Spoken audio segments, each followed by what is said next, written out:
The main event tonight had everything on the line for Chase U. Throughout the night, we saw Andre Chase reliving the best bits of Chase U's past as he prepared for the match. We saw Ridge Holland as he threatened that tonight Chase U dies. Well, with the NXT crowd wearing red and black Chase U shirts, it was time for a very tense main event. Unless I'm interpreting this wrong, if Andre Chase loses, he can keep Chase U, but Thea, Duke, and Riley are out. So new members for Chase U if Andre Chase lost.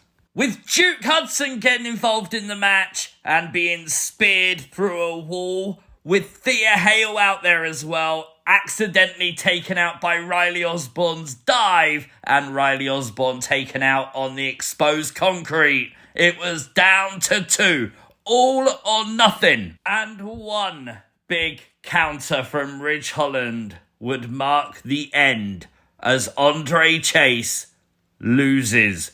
Chase U as we know it is done. The lesson here, kids, never believe the fairy tale and never gamble what you can't afford to lose. How does this end an episode of NXT, man? Absolute heartbreak. Chase U as we know it is done.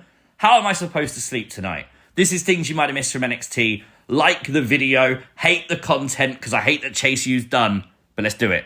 Some very good news tonight, and that is that Fatal Influence's North American Women's Champion, Fallon Henley, wants to be a fighting champion and declared an open challenge for next week on NXT. I love that the locker room would empty, the brawl would be on, everyone wants a shot at the belt. Worth noting as well that Nikita and Adriana Rizzo still fighting it out, so that feud is certainly not finished yet. But it would leave Fallon Henley alone in the ring for someone to emerge from under it. Tatum Paxley is back. We haven't seen Tatum since the casket match against Wendy Chu, but she's here tonight. She hit her finishing move on Fallon Henley. She took the North American Women's title belt and raised it above her head.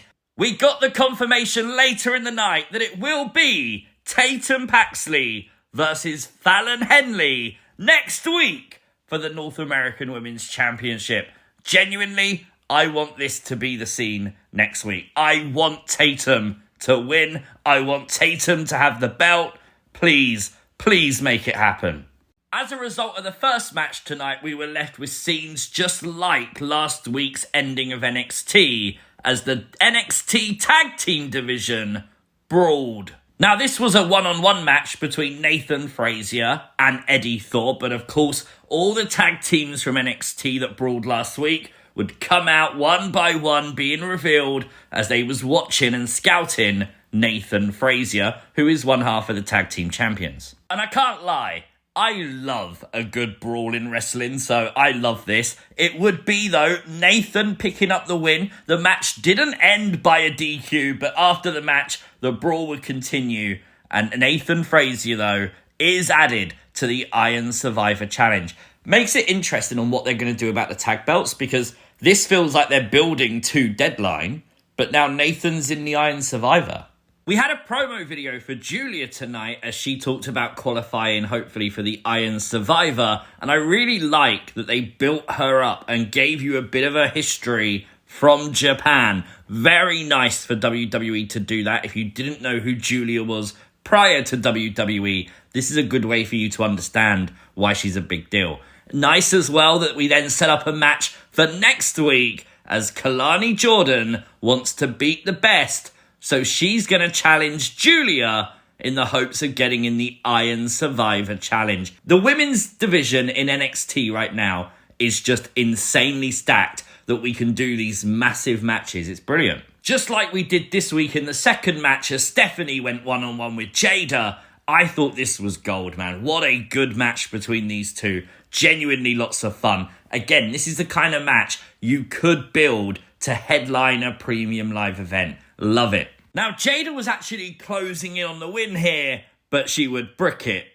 Literally, as Lola Vice would emerge with a brick after their hardcore match when Jada used a brick on Lola. It was enough to make Jada take her eye off the ball, and for Stephanie to take advantage, and for Stephanie Vaquer to win and qualify in the Iron Survivor. Quite obvious that Lola and Jada are not finished now, which is quite interesting. I don't know what you do. Like, do you do a TLB match with, like, tables, ladders, and bricks? I don't know. Like, are you going to have a feud with bricks? What kind of match is that going to be? The first winner of the Women's Iron Survivor, Roxanne Perez, was very relaxed today as the NXT Women's Champion had got on vacation with no concern about the fact the women's division is trying to qualify in the Iron Survivor. Until Sol Ruka rocked up. I thought that was a nice touch. Sol Ruka, who is in the Women's Iron Survivor this year, obviously wants that Women's Championship. Tony D'Angelo would go one-on-one with Brooks Jensen tonight. This story is obviously playing out a little bit now. During the match, Brooks would lock in a massive sleeper hold that was on for ages.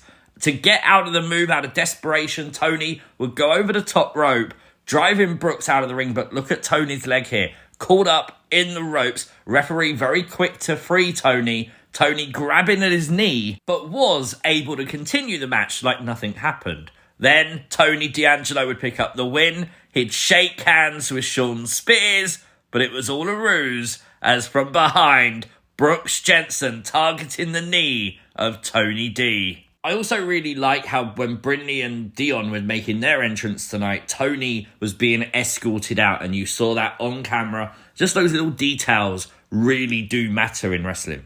The mixed tag match was up next as Dion and Lennox would team with Brinley Reece to take on Ashante and Karmen Petrovic. It would be Ashante and Karmen picking up the win tonight as this story builds around the chemistry between the two. I don't know what the long-term goal here is, but I am intrigued. Zarya became the next person to qualify in the Women's Iron Survivor Challenge tonight. I legitimately thought Ren Sinclair was about to die tonight, and at times it looked like it was going to happen. But Ren Sinclair was able to get a good highlight in this match. Really good counters, really good showcase for her. But of course, this is Zarya. I love Zarya. The presentation, the athleticism, the moveset, the fact that she's got the spear and the F5. She's going to be big in WWE. Massive frustration tonight for Eddy Thorpe as he wasn't happy with the result of his match with Nathan Frazier. He wasn't happy with all the tag teams getting involved, with people getting rewarded for doing the bad stuff, like Tony D'Angelo awarding Shawn Spears a championship match. He's watching the heels get rewarded, and that's going to obviously lure him to the dark side, isn't it? We also found out tonight that Axiom will be in the Iron Survivor Challenge, just like Nathan was tonight, facing off with Ethan Page next week. Nathan's biggest concern is what if Axiom qualifies and they've got to fight in the Iron Survivor? Here's a question. Is Fraxium still fine?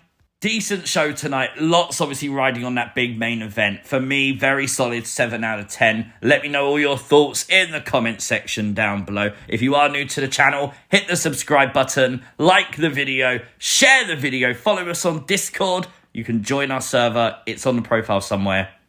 Peace!